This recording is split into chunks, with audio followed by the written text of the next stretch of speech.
Nú hefst langt og strangt undirbúningstímabil. Hvernig leggst það inn? Bara vel, það gott að fara að koma sér af stað aftur og hitta strákana og byrja svona að vinna að markmiðum næsta árs. Við þurfum að laga fullt af hlutum frá því í síðastliðið sumar og bara bæta okkar leik almennt og við þurfum bara að vinna í þeim hlutum sem kannski voru ekki nægilega góðir í okkur í fyrra og halda okkur við það að æfa líka góðu hlutina. Þetta bara fyrir rólega af stað og byggjum mikið upp á því að menn fara aðeins í lyftingasalinn og styrki sig en fyrir svo náttúrulega í fótbolta líka og það er gaman. Talar um það sem að gott var og það sem á að læra. Tímabilið var náttúrulega kaflaskipt. Hvað fannst þér helst með að laga og hvað fannst þér helst ánægð með og svona súmera það í fáum orðum? Byrjun á tímabilinu var fín. Við vorum kannski í smá ströggli í mörgum leikjum en það var mikill karakter í liðinu og mikill vilji. Mér fannst það síðan kannski þegar leið á þá fór það aðeins að dvína kannski.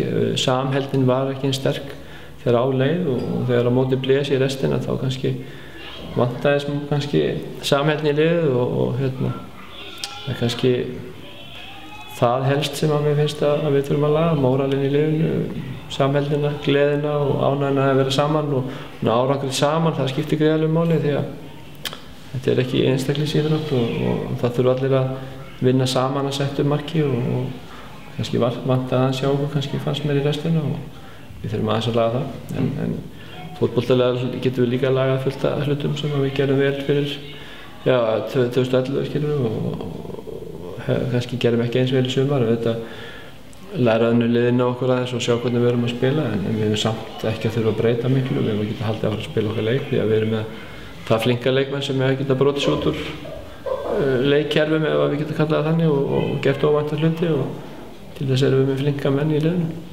Nú fengu þér mánaða frí, bæði leikmenn og þjálfarar. Hvað svona fór helst í kringum hugan á þjálfararunum á þeim mánuði? Við hefum bara reynt að nota þann tíma til að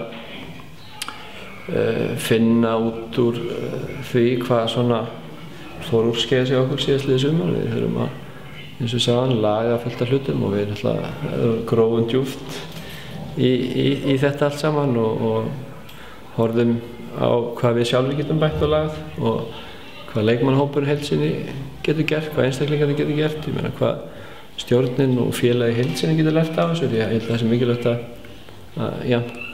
stjórnarmenn, stuðningsmenn sem og við leikmenn og þjálfarar við erum allir hluti af þessu, allir þáttakendur í þessu og það hjálpar mikið fyrir okkur að fá góðan stuðning og jákvæða strauma úr samfélaginu í kringum okkur. Og það fannst mér ekki kannski vera. Mér fannst margir káringar vera dálítið mettir eftir árið 2011 og fannst bara sjálfsagt að við myndum vinna allt aftur. Það kannski smittar út frá sér aðeins. Við kannski vorum ekki með eins marga á vellinum í upphafi móts og maður hefði haldið eftir að hafa unnið Lengjubikarinn, eftir að hafa unnið meistarakeppnina rétt fyrir mót þá hefði maður kannski búist við fleiri árendum á fyrstu leikjum liðsins í Íslandsmótinu og meiri stuðning en auðvitað er þetta fyrst og fremst náttúrulega hvað gera leikmennirnir á vellinum og við þjálfararnir. Ég er ekki að skella skuldina á einhver aðra en þetta hjálpar allt til og gefur strákunum ómetanlega styrk að vita stuðningi fólksins í hverfinu og það er rosalega mikilvægt að við fáum hann. Svo verðum við að vinna okkar vinninn á vellinum og við kannski gerum hann ekki nægilega vel. Nú voru Viktor og Fjallar farnir og Maggi Lú laus undan samningi. Er ykkur náttúrulega slóst í svona festur í viðtalinu fyrir skömmu að ungu strákarnir færi ekki? Er ykkur fleiri svona þreifingar inn og út sem þú getur? Það er allt opið ennþá. Við erum ekkert búin að loka markanum hvorki á leikmenn sem er að fara að koma. Það geta orðið einhverjar breytingar ennþá en við erum bara að passa upp á það að það sé vel rekin knattspyrnudeild hjá okkur sem að hægt er að reka sig þannig að við lendum ekki í einhverjum fjárkröggum á næsta ári. Við þurfum að geta staðið við þær skuldbindingar sem að við erum búin að koma okkur í og ef að menn sjá fram á erfiðari ár á næsta ári þá þurfa kannski að laga til í samningamálum og öðru slíku og við þurfum bara, þetta er heild og við erum allir að vinna í því saman, stjórnin, þjálfararnir og stjórnin er að fá leikmennina í lið með sér og reyna það og það er bara hluti að endurskipulagningunni og við höfum gert þetta áður, við höfum farið endurskipulagningu áður og Við þurfum bara, eins og ég segi, gríðarlega mikilvægt að við getum staðið við þær skuldbindningar sem við erum búin að koma okkur í. Ungu strákarnir sem voru á láni í sumar, hver er staðan á þeim strákum? Erfitt að segja. Þeir náttúrulega eru að koma tilbaka, Dofri og Egill, þeir koma tilbaka, Davíð kemur tilbaka, Hugi markmaður er komin aftur og þetta byrja þeir að æfa með okkur bara núna og svo bara sjáum við hvernig svona hópurinn verður fram í janúar, febrúar því að bæði Kjartan Henry og Haukur mun ekkert æfa með okkur fyrir í janúar út af uppskurði sem þeir báðir fór í. Gunnar Þór er ennþá að ná sér eftir uppskurð sem hann fór í líka í ágúst en hann mun væntanlega geta farið að hreyfa sig eitthvað samt mun fyrr en bæði Kjartan og Haukur þannig að við erum kannski ekki rosalega margir til að byrja með en einhvað síður og þá verðum við með ágætis mannskap fram að jólum en eftir jólinn svona þá fyrir við að sjá betur hvernig hópurinn kemur til með að verða þegar það líður fram í febrúar og mars því að hugsanlega og væntanlega munum við reyna að fá til okkar einhverja leikmenn en eins og ég sagði áðan það getur vel verið að mun einhverju hverfa braut og hvernig það verða er erfitt að segja til við erum að púsla þessu öllu saman og hérna við erum ekki ennþá búin að finna pláss fyrir síðustu púslin sko. Og Torfi Olsson í sumar, eru þeir eitthvað bara að kroppa í hann aftur?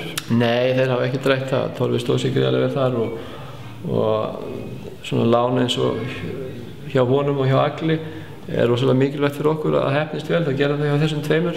Davíð líka, þetta er strákar sem fengu allir að spila, fengu leikæfingu og leiki með góðum liðum í sterkri deild og Egill með Selfyssingum í úrvalsdeildinni sem er frábært og Torfi og Davíð í fyrstu deildinni.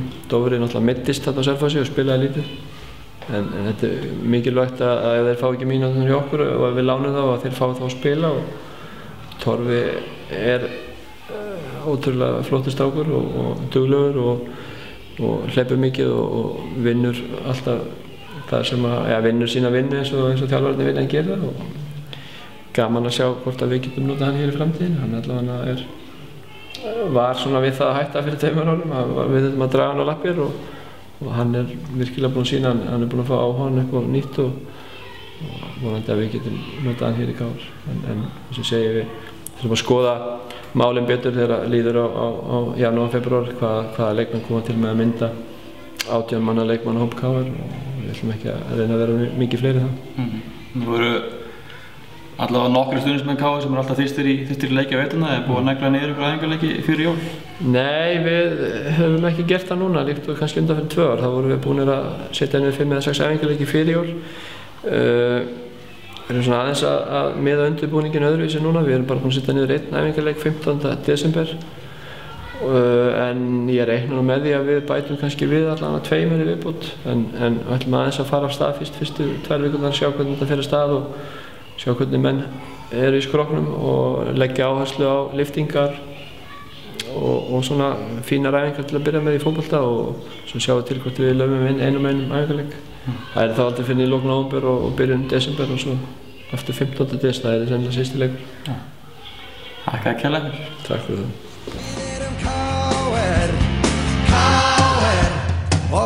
það.